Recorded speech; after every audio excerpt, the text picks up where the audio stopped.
మా వ్యూవర్స్ అందరికీ రాఖీ పండగ శుభాకాంక్షలు. రాఖీ పండగ సోమవారం రోజు 19th ఆగస్టు రోజు ఉన్నది. అయితే ఈరోజు పొద్దున పౌర్ణమి వస్తుంది. అయితే అదే పొద్దున 5:30 నుండి భద్రా నక్షత్రం వస్తుంది. భద్రా నక్షత్రము మధ్యాహ్నం 1:33 వరకు ఉంటుంది. కాబట్టి భద్రా నక్షత్రంలో రక్షాబంధన్ రాఖీ కట్టుకోకూడదట, మంచిది కాదట.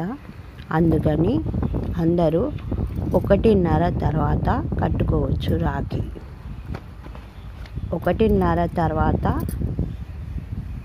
మంచి ముహూర్తం ఉంటుంది, కట్టుకోవచ్చు. 4:30 అట్లా. మళ్ళీ అక్కడి నుంచి మళ్ళీ సాయంత్రం ప్రదోషకాల టైంలో కూడా కట్టుకోవచ్చు, 9:30 వరకు రాత్రి. కాకపోతే ఇంకా 1:33 నుంచి రాత్రి 9:26 వరకు కట్టుకోవచ్చు.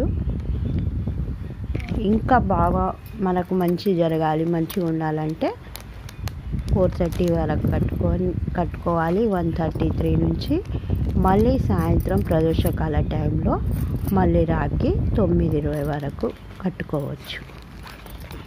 అందరికీ మళ్ళొకసారి రాఖీ పండుగ శుభాకాంక్షలు. ఈ రాఖీ పౌర్ణమి రోజు ఈ భద్రా నక్షత్రం వస్తుంది కాబట్టి అలా టైమింగ్ చేంజ్ అయింది. కాబట్టి వ్యూవర్స్ అందరూ గమనించగలరని ప్రార్థన.